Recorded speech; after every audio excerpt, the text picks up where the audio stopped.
What's goody, everybody? It's Full-Time Trip, and we're back in the building for another game week recap for the third game week of the Premier League season. Look, I don't know about y'all, but was it just something in the water this week that, it was like Michael Bay just wrote damn near every fixture for this week? I don't know, but it was action-packed. It was great performances all around the place.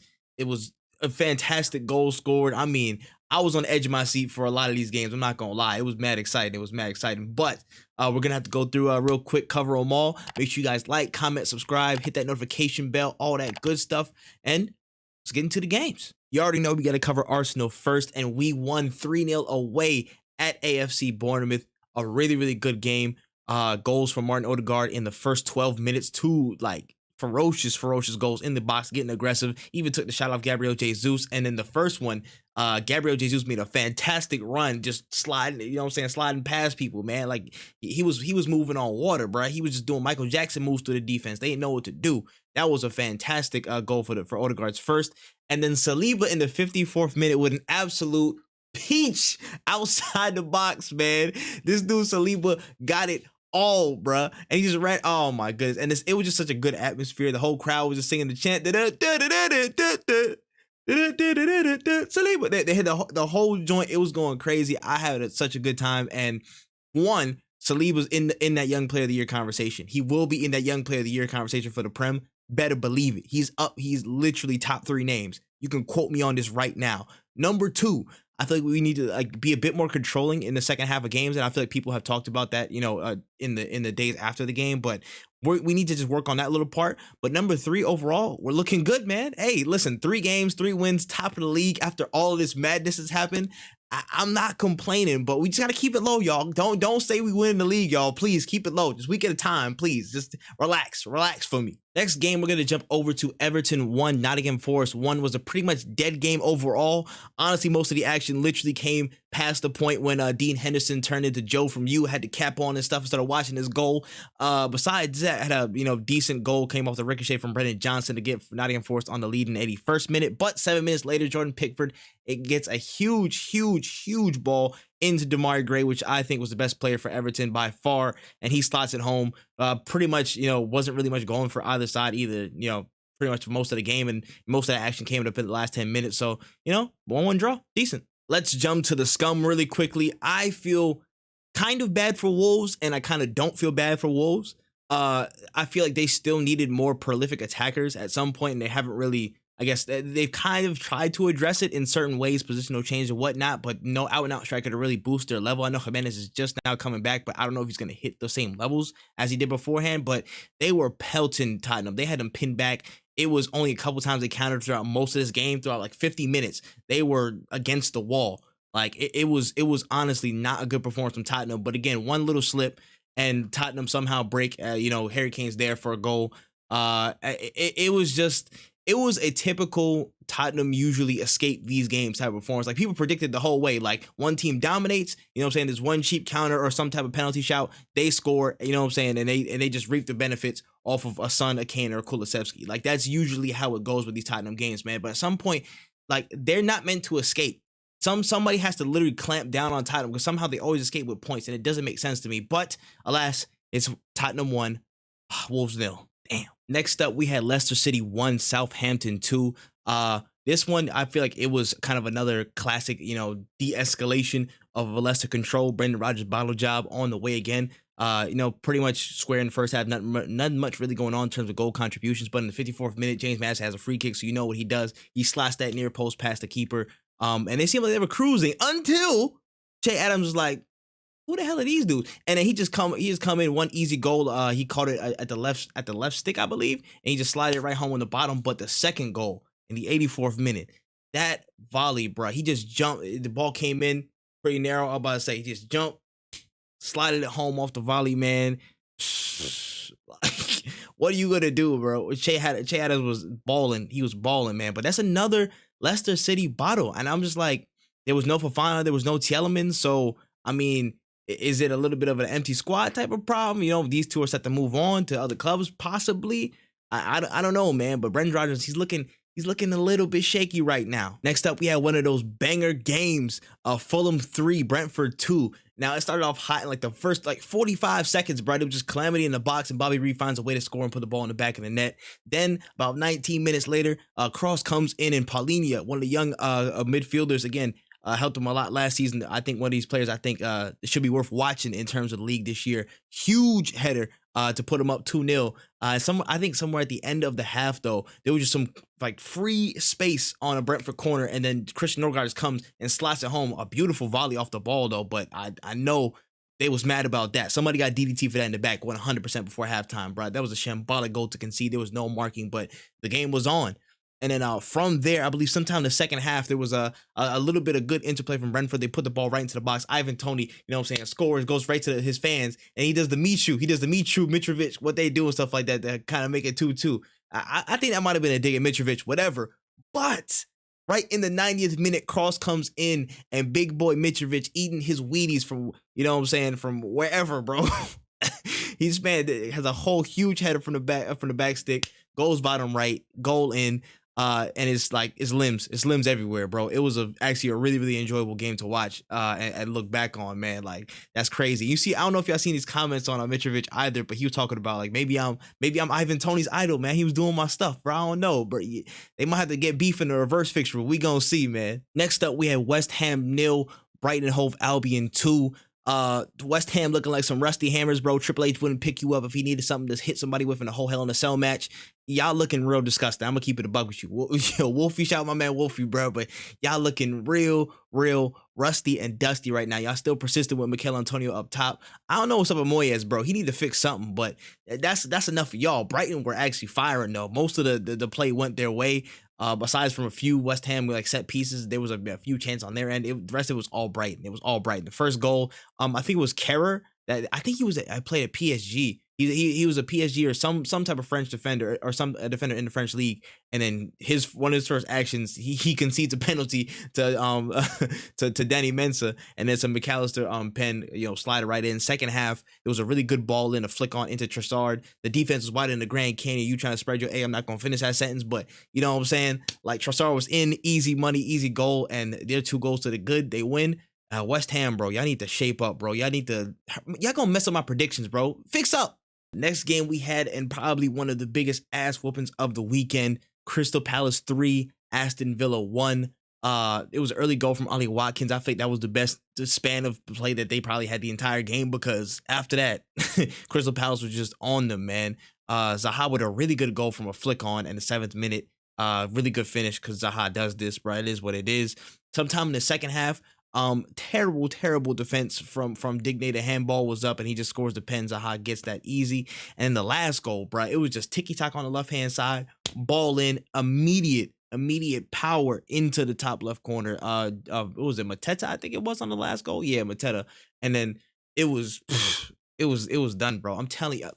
I'm saying this, bro. Aston Villa are in a little bit of trouble, man. And specifically Steven Gerrard, man. I'm just saying, they got to be on Frau Watch or something, man. You got to have a close eye on them, because I feel like they're going to be waffling this entire season. And that price, that transfer budget does not justify how they've been playing right now. So, me personally, I'm saying we should keep a side on it for Frau Watch, you know what I'm saying, in case certain managers might be not in a job by next year. But, listen, this early doors, things could change quickly, but I'm just saying, still switch up the format, but looking to probably the best game of the weekend in terms of drama and action and going forward. Newcastle United 3, Manchester City 3, man. That was a hell of a game. That was a hell of a game. This is one instance where in the first few minutes, City looked like they were, again, pressing the issue. They were up front, they were doing their thing, and then a wonderful cross in from Bernardo Silva on the right-hand side to Gundogan. He just slides it home easy money. But from the off, you could tell that Newcastle were up for the fight, man. They were going at it so like rabid dogs, bro. They had that dog in them today. They had that dog in them, man. They was going for every challenge. They was not backing down. Alan Saint-Maximin, I think, had probably the performance of the weekend. If not, he was definitely around there, because he was everywhere. He was everywhere. That was the Alex Saint-Maximin that scares people. That's the one that scares me when I see him play. That's the one that really terrorizes attacks and defenses and teams and stuff like that. ASM was fantastic. He's such a fantastic player, man. He was really making it happen again, creating a lot for them. I think it was the Mickey goal, the Almiron goal came through, and that was marked onside. It was a little bit of VAR check. I forget what type of goal Callum Wilson scored, but the free kick from Kieran Trippier was disgusting. What did that mean? Yo, bruh. Listen, he had the trip in his name, bro. He felt the spirit. We connected from there, bro. Listen, aside from the fact that he was Tottenham, bro, I'm going to erase that out of my head for now because that free kick was fire. That don't come from Tottenham. You know what I'm saying? So that was fire. But also, that goal, oh my goodness gracious, the Bernardo Silva goal, bro. The De Bruyne pass, the nutmeg. Oh my. You can't beat these guys, bro. You can't beat them. You can't do it. They were 3-1 down at one point, and then they just turn it back on immediately with no hesitation. Like, no matter how you count these guys out, they're just Terminators, bro. They're Terminators. Like, that's typified in early Haaland, bro. Some of the challenges he was winning, some of the balls he was just, it was like passing out. You know what I'm saying? Like, crazy, insane, man. But yeah, Kevin De Bruyne, honestly, that guy's unreal. He's actually, he's got to be an urban legend, bro. He can't. There's no way he's a real thing. There's no way he's actually a real person, bro. The actual vision on that pass, you got to be a looper or something like that. You had to like call your future self, had to like go back to that day and call you in the stands like, hey yo, bro, you need to make a pass at about the 63rd and a half minute and then let Bernardo Silva score that. All right, cool. And hung up the phone, bro. That's the only way you could do that. Like, KDB is unreal, man, but really, really great game all around. I think, again, Manchester City were definitely put to a test. I think overall, in terms of the Premier League, it was like Liverpool and Arsenal last season. That probably got to put them to their limits a little bit.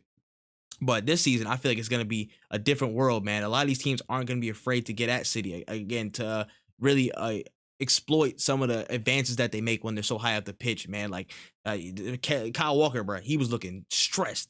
Kyle Walker was looking stressed today. Like it was different, man. But it was a fantastic game, and that was definitely my game of the weekend. Now on to the last two games.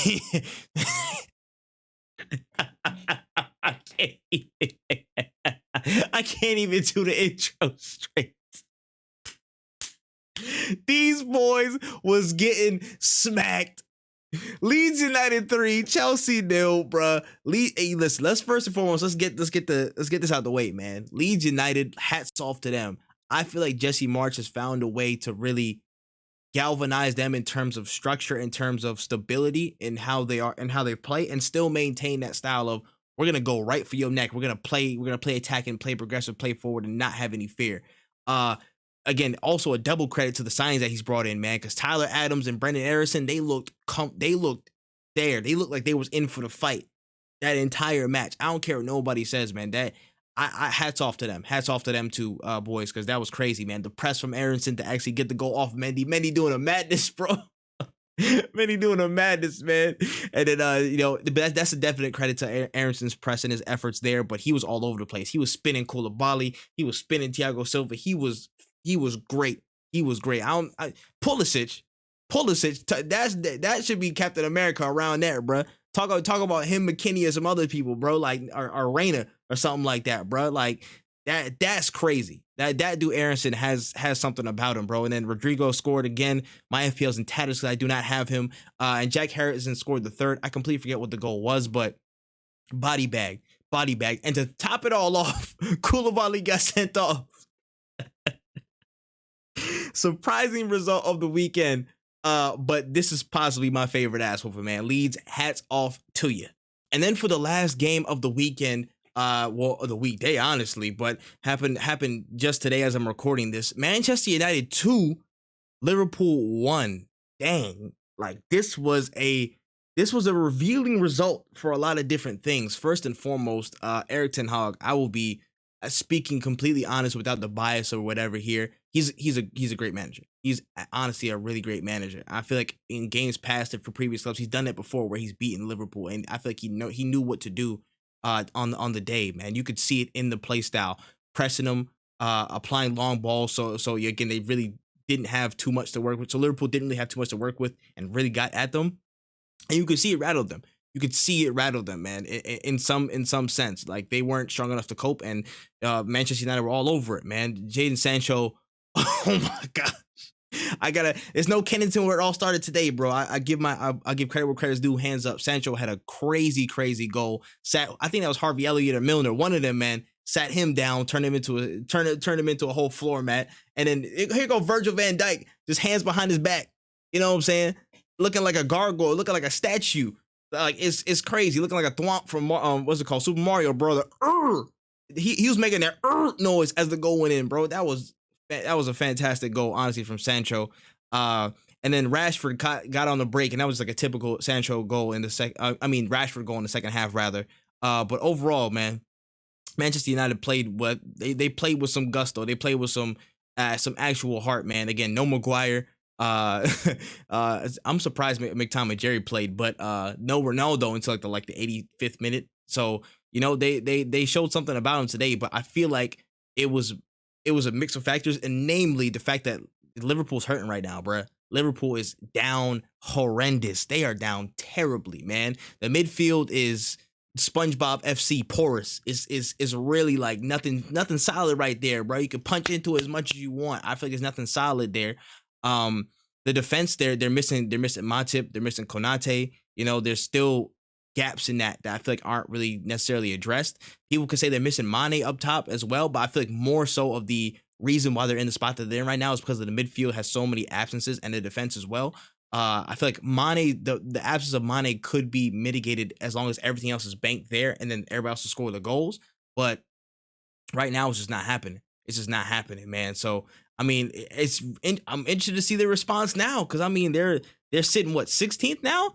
It's looking crazy, bro. It's looking crazy, but I give credit where credit's due, man. Manchester United picked themselves up with that one, and that was a decent result for them, but a shocking and revealing game overall. Well, that's all I got for the Premier League game week recap for week 3. Make sure y'all let me know in the comment section below, what was your favorite moment? What was your favorite goal? Who was your player of the game week? Let me know all that in the comments below, man. I want to hear you guys' thoughts. I want to hear, your favorite team's performance. How did it go? Was it good, bad? Are y'all embarrassed to talk? Or you're not even on the timeline right now because you might get cooked? Let me know in the comment section below. This is a safe space, I promise. But I will be sure to be back next week with another game week recap, a whole nother host of exciting games. I'm hoping this momentum doesn't pick up, because it's been a really high octane season so far from a lot of games, a lot of teams. It's looking real good, and I can't wait for the next one, man. But I've been that mad Trip. That's it for this video, but do not trip, because we'll see you in the next one.